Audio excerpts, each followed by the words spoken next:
दोष, कुछ कर्म ऐसा है। लेकिन कुछ लोग ऐसे हैं जो कुकर्मों को करते हैं। जीवन से कुकर्म का अंत हो जाए, सुकर्म करें। एक किसान खेती करता है, खेती करने में जीवों की हिंसा होती है। बहुत जीव जंतु, कीड़े मकोड़े खेती करते समय मर जाता है। किसान को आंशिक दोष लगता है, अनिवार्य हिंसा है। उसके लिए शास्त्र कहता है कि दान पुण्य करना चाहिए। जो व्यक्ति दान नहीं करता है, ऐसे व्यक्ति का जीवन दोष रहित नहीं, दोषपूर्ण जीवन हो जाता है। इसलिए हर कर्म में दोष लगता है। शास्त्र कहता है कि निश्चित रूप से दान करना चाहिए, लेकिन दान किसे करें? दान मांगने वाले बहुत हैं। दान मांगा और आपने दे दिया, उस पैसे से जाकर गुटखा खाया, पान चबाया, जर्दा खाया, शराब पी लिया, मांस खाया और जुआ खेल लिया, तो आपके दान का कोई महत्व नहीं रहा।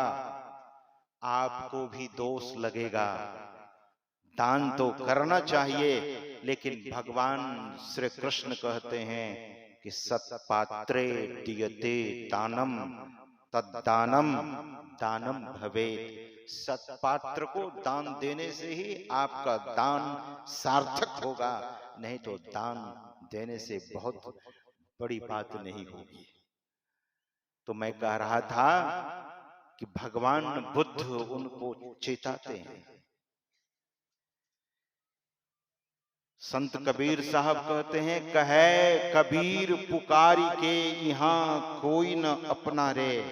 अपना मीन्स मनुष्य जिस शरीर को अपना कहता है, यह शरीर भी एक दिन पराया हो जाता है, शरीर छूट जाता है। जन्म लिया खेलत खात बालापन बीते, बात बोले तोतरे फिरत नग्न तन धूरी लपेटे, मात पिता दुलरे जाली में जोर जुवापन आए, ब्याह लाए सुंदरे हरि पद सुधा छाड़ निस्वासर, पीवत विष गगरी वृद्ध भय तन कापन लागे, कफ पित वात धरी लक्ष्मी पति पछतात सेज पर, अब हम काह करी। वृद्धा अवस्था पछताने के लिए नहीं। There should not be any guilt in your life, so you must do the good karma. अच्छे कर्मों को करने वाला व्यक्ति कभी भी ग्लानि में नहीं जाता है, उसके भीतर ग्लानि उत्पन्न नहीं होती है। सज्जनों, मनुष्य जीवन का चित्रण लक्ष्मीनाथ गोसाई जी में डिटैच। आदमी बड़ा हो रहा है, क्यों ठोकते हो आप? बोलिए श्री सद्गुरु महाराज की। भीतर से जग जाए आदमी, ये जागने का काम। गारस्थ जीवन में अगर ध्यान करते हैं, स्तुति प्रार्थना करते हैं, साधना के प्रति प्रेम है, लगाव है, लगन है, तो आप जगे हुए हैं। और अपना काम तो करना होना, अपना काम करें, फल की आस नहीं। भगवान श्री कृष्ण कहते हैं, कर्मण्येवाधिकारस्ते मा फलेषु कदाचन।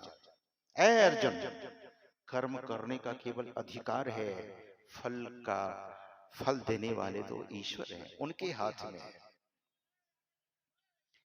तो भगवान बुद्ध ने कहा अंगुलीमाल से कि पूछ तो आया। सज्जनों, एक बात ध्यान से सुनेंगे। आपको प्यास लगी है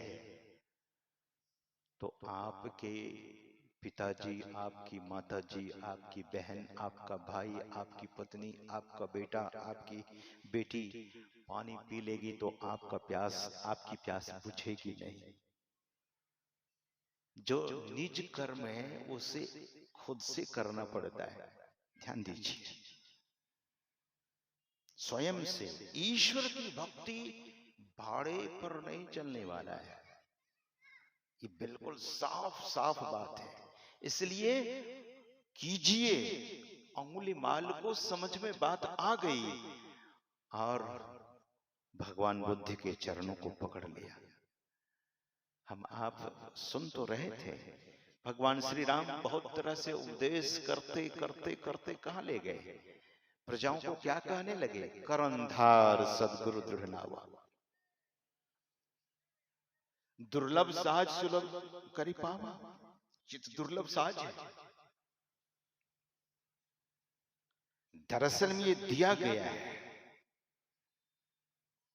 संत कबीर साहब कहते हैं कि यह जो काया है, इसमें नारायण बोलते हैं, इसमें ईश्वर बैठे हुए हैं, परमात्मा बैठे हुए हैं। और व्यक्ति जब गलत काम करने के लिए उद्यत होता है, तैयार होता है, तो भीतर से एक बार आवाज तो आती ही है। तो सज्जनों, इस काया को समझें और इस जीवन के मर्म को, रहस्य को समझें और अपना काम करने में प्रमाद नहीं, देरी नहीं। संत पलटू साहब कहते हैं, पलटू अटक न कीजिए 84 घर फेर। इस बार अगर देर हो गई तो 84 में जाने से कोई रोक नहीं सकता। ये संतों की वाणी है सज्जनों, मैं अपनी वाणी नहीं सुना रहा हूं। इसलिए भजन आतुरी कीजिए, जल्दी कीजिए। मैं तो समझता हूं कि यह जो देश है भारतवर्ष, बड़ा प्यारा देश है, ऋषि मुनियों का देश है, ऋषि प्रधान देश है, कृषि प्रधान देश है। इसकी आवाज कुछ कम हो रही है, थोड़ा सा बढ़ाइए। ये ऋषि प्रधान देश है। आप मीडिया से जुड़े हुए हैं, न्यूज आपके घरों में होता है, मोबाइल फोन में होता है। यूक्रेन और रसिया के बीच में युद्ध चल रहा है। लोगों को नींद नहीं आ रही है, भोजन नहीं मिल रहा है, पानी नहीं मिल रहा है, त्रस्त है जीवन की रक्षा करने के लिए कि किसी तरह से जीवन बचा लो। 12 से 14 लाख, लगभग 12 से 14 लाख लोग यूक्रेन से पलायन कर गए, सब कुछ यूं ही छोड़कर। और जो अच्छे अच्छे अट्टालिकाएं बनी थी, महल बना हुआ था, घर बना हुआ था, धूल धूसरित हो रहा है। भारत में तो ऐसे कभी बम्बार्डिंग नहीं हुआ। इतने काफी उम्र के लोग भी यहाँ बैठे हैं, कभी सुना कि बम्बार्डिंग हो रहा है और लोग त्रस्त हैं यहाँ के? नहीं, उन सद्गुरुओं की कृपा है और इन सद्गुरुओं की बात को माननी चाहिए सज्जनों। वे कहते हैं, भजन आतुरी कीजिए और बात में देर, और बात में देर जगत में जीवन थोड़ा। मानुष तन धन जात गोड़ धरी करो निहोरा, कांचे महल के बीच पवन एक पंछी रहता। कच्चा महल है, हम आपका शरीर महल तो है लेकिन कच्चा महल है। आपने देखा होगा दिल्ली में, मुंबई में, बेंगलोर में, पुणे में और पटना में बहुमंजिला इमारतें किसने बनाया है? कोई लोमड़ी, कोई सियार, कोई गधा, कोई घोड़ा, कितनी आप देखेंगे। मैं सिंगापुर में देखा, यूं देखा तो मेरी पगड़ी नीचे गिर रही थी, इतनी ऊंची इमारतें। कौन बनाया? मनुष्य। पक्के महल बना है, लेकिन कच्चा महल वाला पक्का महल बनाता है। पलटू साहब कहते हैं कि इस कच्चे महल के बीच पवन एक पंछी रहता, 10 दरवाजा खुला, उड़न को नित उठी चाहता। भज लीजिए भगवान, याही में भल है अपना, 84 मिट जाए मिटाए जन्म की कल्पना। वे कहते हैं, आवागमन मिटी जाए, मिटे जन्म की कल्पना, पलटू अटक न कीजिए 84 घर फेर। अब भजन आतुरी कीजिए और बाद में देर। सज्जनों, इसी बात को सदगुरु महाराज कहते हैं कि समय गया फिरता नहीं, झट ही करो निज काम। निज काम करने के लिए यानी अपना काम, ईश्वर की भक्ति अपना काम है, सदाचार का पालन अपना काम है, ध्यान अपना काम है। इस काम में प्रमाद नहीं। महापुरुष कहते हैं कि जगिए, जैसे अंगुलीमाल को भगवान बुद्ध ने जगा दिया।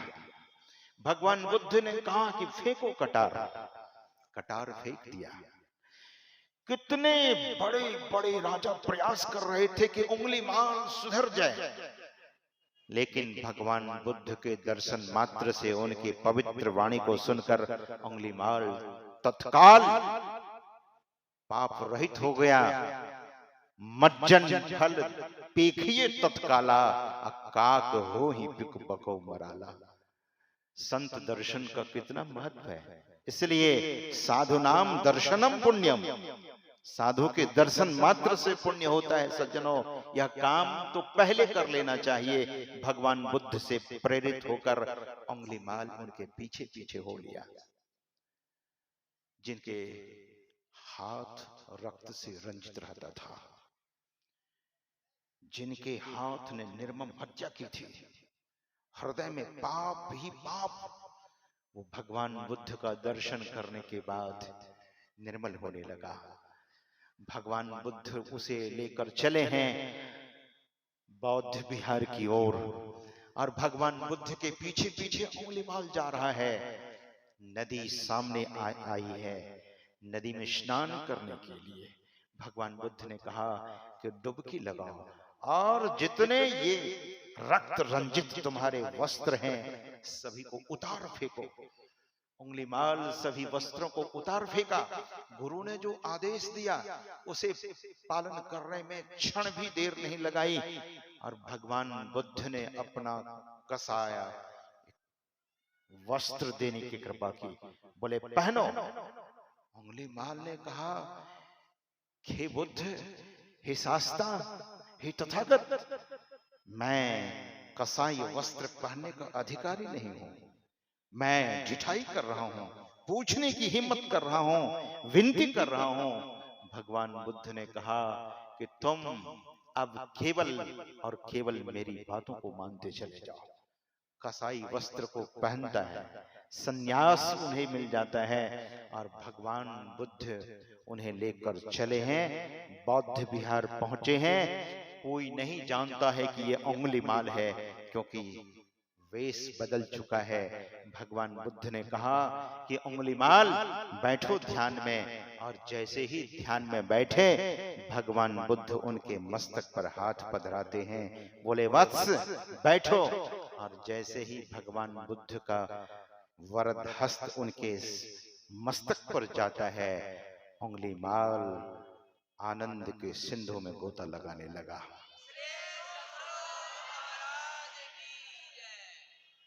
सदगुरु की महिमा अनंत, अनंत किया उपकार। यही तो भगवान श्री राम कह रहे हैं, करनधार सदगुरु दृढ़ नावा। सदगुरु की महिमा, अनंत किया उपकार, लोचन अनंत उघारिया, अनंत दिखावनहार। The glory of the Sadguru is infinite, and he gives you or us what? The infinite vision to see, to perceive, to realize the infinite God. लोचन अनंत उघारिया, अनंत दृष्टि। दुनिया के किसी भी ऐसे लोगों में, किसी भी ऐसे तत्व में वो शक्ति नहीं है जो आपको अनंत दृष्टि प्रदान कर दे। अनंत को देखने के लिए अनंत दृष्टि की जरूरत होती है। सदगुरु महाराज कहा करते थे कि छोटी घड़ी के यंत्र को छोटे यंत्रों से पकड़ा जाता है, बड़ी घड़ी के यंत्रों को मोटे यंत्र से पकड़ा जाता है। परमात्मा सूक्ष्म अति सूक्ष्म है, परमात्मा अनंत के भी अनंत है अनंत अपारा सार के सारा। गुरु महाराज की वाणी में तो वे तो अनंत और अपार हैं, उसे देखने के लिए भी अनंत दृष्टि चाहिए। सज्जनों, ये दृष्टि केवल सद्गुरु देते हैं और कोई नहीं दे सकता। इसलिए भगवान शंकर कहते हैं मोक्ष मूलम गुरु कृपा। मोक्ष तो केवल सद्गुरु की कृपा से मिलता है, दूसरा कोई उपाय नहीं है, दूसरा कोई उपाय नहीं है जो मोक्ष मिले। भगवान शंकर की वाणी है, गुरु गीता में माता पार्वती से भगवान शंकर कहते हैं ध्यान मूलम गुरोर मूर्ति, पूजा मूलम गुरोर पदम, मंत्र मूलम गुरोर वाक्यम, मोक्ष मूलम गुरोर कृपा। गुरु की कृपा से। इसलिए हम आपको बहुत निष्ठावान होना चाहिए। सुबह भी मैं निवेदन कर रहा था कि श्रद्धा डवाडोल नहीं, डोलने वाली श्रद्धा नहीं, डगमगाने वाली श्रद्धा नहीं। श्रद्धा हम आपकी कैसी, माता पार्वती के पास पहुंचे सप्तऋषि, ध्यान से सुनेंगे, कदाचित